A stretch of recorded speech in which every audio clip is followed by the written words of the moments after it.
Avec soleil qui tourne levé, petit bon Dieu rassemblé.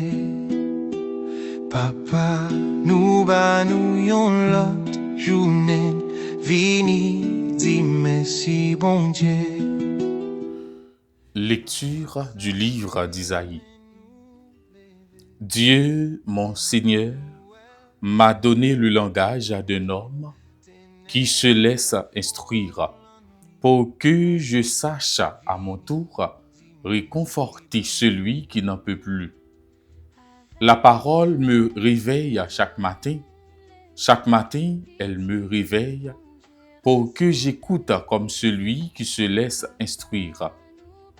Le Seigneur Dieu m'a ouvert l'oreille et moi, je ne me suis pas révolté. Je ne me suis pas dérobé.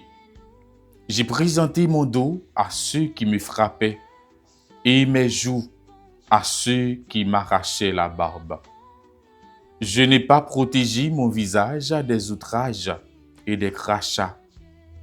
Le Seigneur Dieu vient à mon secours. C'est pourquoi je ne suis pas atteint par les outrages. C'est pourquoi j'ai rendu mon visage dur comme pierre. Je sais que je ne serai pas confondu. Parole du Seigneur. Méditons ensemble le psaume 21. Par-delà ma détresse, fais-moi vivre, Seigneur. Mon Dieu, pourquoi m'as-tu abandonné? Ceux qui me voient me bafouent et ricanent. Ils comptaient sur le Seigneur qu'il le délivre, qu'il le sauve s'il l'aime vraiment. Par-delà ma détresse, fais-moi vivre, Seigneur. Une meute de chiens me cerne, une bande de vauriens m'entoure.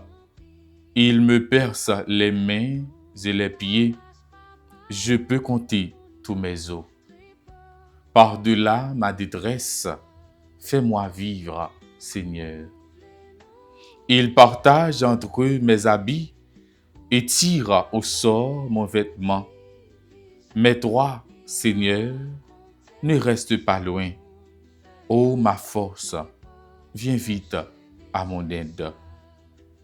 Par-delà ma détresse, fais-moi vivre, Seigneur. Tu m'as répondu et je proclame ton nom devant mes frères. Je te loue en pleine assemblée. Vous tous qui l'adorez, glorifiez le Seigneur. Par-delà ma détresse, fais-moi vivre, Seigneur. Lecture de la lettre de Saint Paul apôtre aux Philippiens. Le Christ Jésus, lui qui était dans la condition de Dieu, n'a pas jugé bon de revendiquer son droit d'être traité à l'égal de Dieu. Mais au contraire, il se dépouilla lui-même en prenant la condition de serviteur. Devenu semblable aux hommes et reconnu comme un homme à son comportement, il s'est abaissé lui-même en devenant obéissant jusqu'à mourir, et à mourir sur une croix. C'est pourquoi Dieu l'a élevé au-dessus de tout. Il lui a conféré le nom qui surpasse tous les noms, afin qu'au nom de Jésus, aux cieux, sur terre et dans l'abîme, tout être vivant tombe à genoux, et que toute langue proclame: Jésus-Christ est le Seigneur, pour la gloire de Dieu le Père. Parole du Seigneur. Pour nous, le Christ s'est fait obéissant jusqu'à la mort, et la mort sur une croix.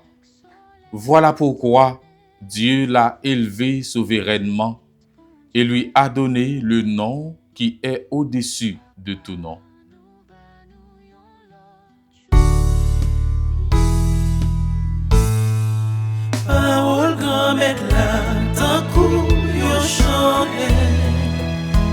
fais-moi côté, pour moi mettre pieds. Parole grand-mère là, c'est une belle lumière, qui peut éclairer tout en chemin la vie moi. Le Seigneur soit avec vous. Et avec votre esprit. La passion de notre Seigneur Jésus-Christ selon saint Matthieu. Gloire à toi, Seigneur. On fit comparaître Jésus devant Pilate, le gouverneur, qui l'interrogea. « Es-tu le roi des Juifs ?» Jésus déclara, « C'est toi qui le dis. » Mais tandis que les chefs des prêtres et les anciens l'accusaient, il ne répondit rien. Alors Pilate lui dit, « Tu n'entends pas tous les témoignages apportés contre toi ?» Mais Jésus ne lui répondit plus un mot, si bien que le gouverneur était très étonné. Or, à chaque fête, celui-ci avait coutume de relâcher un prisonnier, celui que la foule demandait. Il y avait alors un prisonnier bien connu, nommé Barabbas. La foule s'étant donc rassemblée, Pilate leur dit, « Qui voulez-vous que je vous relâche, Barabbas ou Jésus qu'on appelle le Messie ?» Il savait en effet que c'était par jalousie qu'on l'avait livré. Tandis qu'il siégeait au tribunal, sa femme lui fit dire, « Ne te mêle pas de l'affaire de ce juste, car aujourd'hui j'ai beaucoup souffert en songe à cause de lui. » Les chefs des prêtres et les anciens poussèrent les foules à réclamer Barabbas et à faire périr Jésus. Le gouverneur reprit, « Lequel des deux voulez-vous que je vous relâche ?» Ils répondirent, « Barabbas. » Il reprit, « Que ferai-je donc de Jésus, celui qu'on appelle le Messie ?» Ils répondirent tous, « Qu'on le crucifie. » Il poursuivit, « Quel mal a-t-il donc fait ?» Il criait encore plus fort, « Qu'on le crucifie. » Pilate vit que ses efforts ne servaient à rien, sinon à augmenter le désordre. Alors il prit de l'eau et se lava les mains devant la foule en disant, « Je ne suis pas responsable du sang de cet homme. Cela vous regarde. » Tout le peuple répondit, « Son sang, qu'il soit sur nous et sur nos enfants. » Il leur relâcha donc Barabbas. Quant à Jésus, il le fit flageller et le leur livra pour qu'il soit crucifié. Alors les soldats du gouverneur amenèrent Jésus dans le prétoire et rassemblèrent autour de lui toute la garde. Ils lui enlevèrent ses vêtements et le couvrirent d'un manteau rouge. Puis, avec des épines, ils tressèrent une couronne et la posèrent sur sa tête. Ils lui mirent un roseau dans la main droite, et pour se moquer de lui, ils s'agenouillaient en lui disant, « Salut, roi des Juifs !» Et crachant sur lui, ils prirent le roseau et ils le frappaient à la tête. Quand ils se furent bien moqués de lui, ils lui enlevèrent le manteau, lui remirent ses vêtements et l'amenèrent pour le crucifier. En sortant, ils trouvèrent un nommé Simon, originaire de Cyrène, et ils le réquisitionnèrent pour porter la croix. Arrivés à l'endroit appelé Golgotha, c'est-à-dire lieu du crâne au calvaire, ils donnèrent à boire à Jésus du vin mêlé de fiel. Il en goûta, mais ne voulut pas boire. Après l'avoir crucifié, ils se partagèrent ses vêtements en tirant au sort. Et il restait là, assis à le garder. Au-dessus de sa tête, on inscrivit le motif de sa condamnation. Celui-ci est Jésus, le roi des Juifs. En même temps, on crucifie avec lui deux bandits, l'un à droite et l'autre à gauche. Les passants l'injuraient en hochant la tête. Toi qui détruis le temple et le rebâtis en 3 jours, sauve-toi toi-même si tu es fils de Dieu et descends de la croix.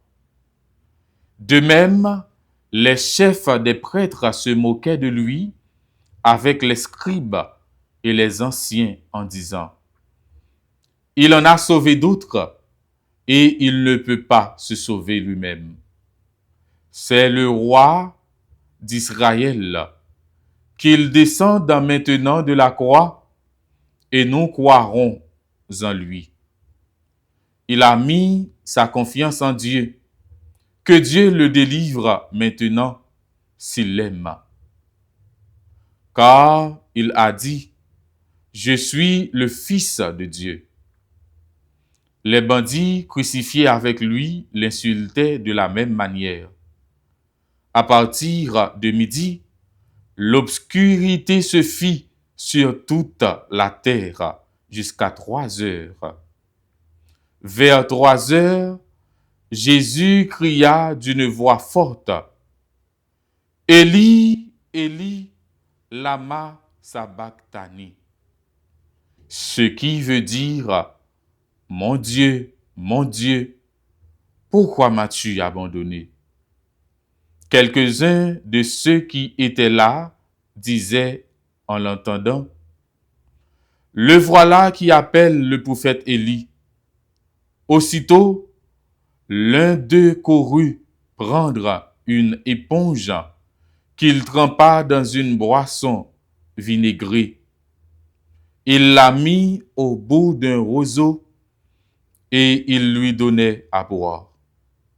Les autres dirent: attends, nous verrons bien si Élie va venir le sauver.